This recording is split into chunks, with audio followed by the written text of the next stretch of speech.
I'm tired because of the nightmare. Horrible, spooky things chasing me. And I run, but I can't get away. Jimmy Neutron, despite the title, is one of my favorite shows, especially to look back on nowadays and see how weird, dark, and downright crazy some of the plot's characters and, well, the whole show in general was. We have covered a singular weirder episode here on the channel already regarding Carl carrying and birthing an alien baby. For those that didn't know that or didn't see the video I made, yes, that really happened. But upon rewatching a majority of the series, there were quite the amount of standout moments that left me either speechless or straight up terrified. So today we're trying something new. Instead of covering a singular episode of a show, we're going to take a look at a good portion of the show in general. Let's take a look at some of the weirder moments from Jimmy Neutron overall and see how we all feel about it after a stroll down memory lane. So before we jump into this weird video, I just want to genuinely say thank you for all the support on these videos and for the channel in general. I'm very thankful you spend a moment of your day watching and joining in on the discussion in the comments. It means a lot to me. Make sure to drop a like on the video as it truly does help out the video, and I appreciate it beyond words. Okay, let's get right into this. Y'all like lima beans? I sure don't. It's not for the taste, it's not for the look, it's simply the fault of an episode of Jimmy Neutron. The episode I Dream of Jimmy from season 1 took us into the mind of Carl. Due to his increasing nightmares causing him a lack of sleep, Jimmy, the boy genius he is, uses one of his inventions to enter Carl's dreams and nightmares to help find the root of the problem. In parts of the dreams, we see that Carl sees himself as the boy genius and Jimmy as the not boy genius, even going as far as to use him for a show and tell moment for the class that puts Jimmy in an electric chair and shocking him. Only problem is he feels the real pain of it. You die in the dream, you die in real life. You're in a dream. This also makes me think that there is some underlying jealousy turning into hatred within Carl's subconscious that is being portrayed here. Like, Carl, I know you're into Jimmy's mom, but that doesn't mean you need to torture and eliminate Jimmy over it. We later find out that the root of Carl's nightmares is his fear of lima beans. Yes, lima beans. Underneath Carl's bed in the dream is a small anthropomorphic lima bean playing a harmonica. Nothing too worrisome, right? That is not correct. As Jimmy turns his back on the lima bean to reassure Carl that it's just a little lima bean, behind him we see that same little lima bean eat the harmonica and grow in size, turning into a full lima bean monster that proceeds to chase them. This is why I don't like lima beans. Seeing this when I was a kid terrified me to my core. The eyeless, sharp-toothed monster lima bean gave me nightmares. I vowed back then to never eat or in fact ever acknowledge their existence as real food until making this video. Let's just hope I can sleep tonight. The rest of the episode is filled with weird and wacky moments within the dream to help Carl realize that he's dreaming so that they can escape, but once they do escape, the lima bean follows them out of the dream portal and continues the chase, until quickly being crushed by a large hammer, then in an oddly gruesome way being shown cut up and eaten. Yeah, that's something to think about. The episode left such a large impact on me for the horrific lima bean. I'll never forget it for that reason. When I think back on Jimmy Neutron, this is one of the top episodes that comes to mind just because of that fact alone. And hopefully I don't have to say lima beans another 87 times.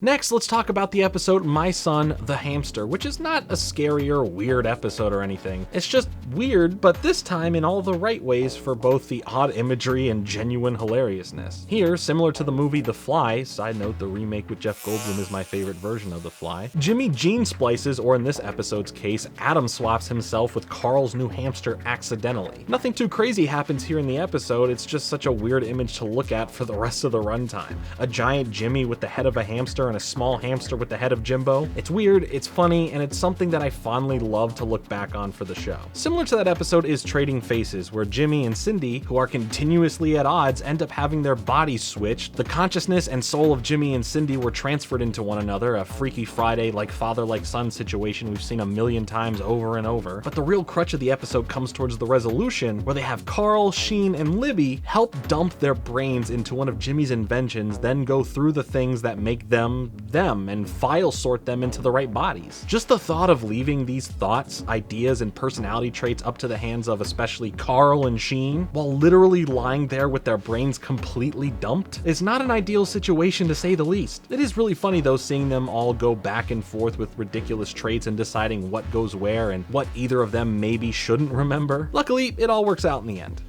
Maybe. Then there's Granny Baby. It follows suit with the mix of the last 2 episodes we just talked about. Jimmy is being babysat by his grandmother, but the roles quickly get reversed when Jimmy sneaks a potion into her medicine bottle to help her experience youth again, to stop her from describing all the problems with getting old and having health issues. That all goes wrong when after she drinks it, she doesn't just get her youth back, she turns into a full-on baby, one that can talk, where now Jimmy has to play babysitter and take care of his grandma. A bunch of shenanigans ensue, and it's another fun episode in the vein of the last 2, having less ideal situations to be in, with a wrapped up situation swiftly covering everything up. Through the help of the main cast of friends, they are able to get Granny to drink the antidote to turn her back into her regular self, just as Jimmy's parents pull up back to the house. And of course, Carl has to do what Carl does, so naturally when thirsty, drinks the antidote, thus aging him into an older man who now goes and dances with Jimmy's grandma. Forget Jimmy's mom, it's all about Jimmy's grandma now. Right, Carl? I'm really thirsty. Speaking of Carl, of course I have to briefly mention the Carl pregnant with an alien baby episode, Who's Your Mommy? If you want to see more details on that, I have a whole video on it linked down below, but the gist of it is that Carl, well, got attacked by an alien being that turned out to inject him with a baby alien growing inside of him. The whole episode is weird and wacky, and he ultimately gives birth to the alien, and the day is saved. The end. I don't want to reiterate too much of my original video, but it felt wrong at least not mentioning it here in this video. Another episode, according to many of you in the last video, that stuck with you and gave you some sleepless nights is Sleepless in Retroville, where the trio are having a sleepover and Jimmy, being Jimmy, has his Slumbertron 9000 to help create the ultimate perfect sleepover experience, complete with pillow fights, pizza, and of course scary stories. After having the machine set to tell the darkest of stories, they all get scared of Mr. Dark, the machine's AI, story and shut it off. After falling asleep, Carl wakes up in a hunger and asks the machine for more pizza, but in Carl fashion ends up messing up the command, and through the machine's error it combines both the pizza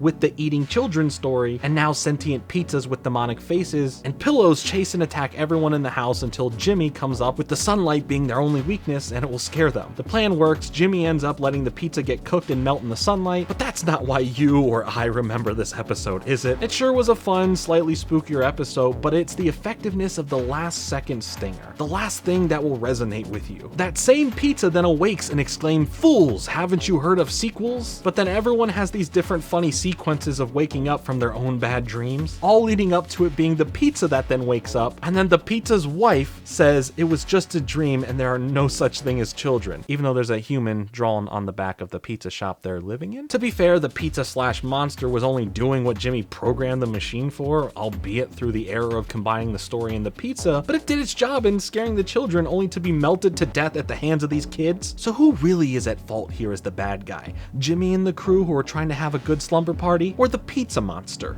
who was literally just doing its job? I'll leave that up to you to decide in the comments. Now today we really only covered a lot of the weird from the first season of Jimmy Neutron, and mentioning one that we've already covered from season 3. So to not make this video an hour long, if you'd like to see a part 2 of this potential series, let me know. I love making this video and I'd love making a follow-up going through the other seasons and discussing some of the weirder stuff from there. So leave a like and comment if you'd like to see that happen. Thanks so much for watching. I am truly appreciative of your time here and I hope you enjoyed the video overall. I have so much coming up here soon on the channel and I can't wait to share it with you all shortly. Subscribe to be a part of my journey through movies and television and how these films and shows affected my life from the past and present. As always, I will see you soon with another video, but until then, later.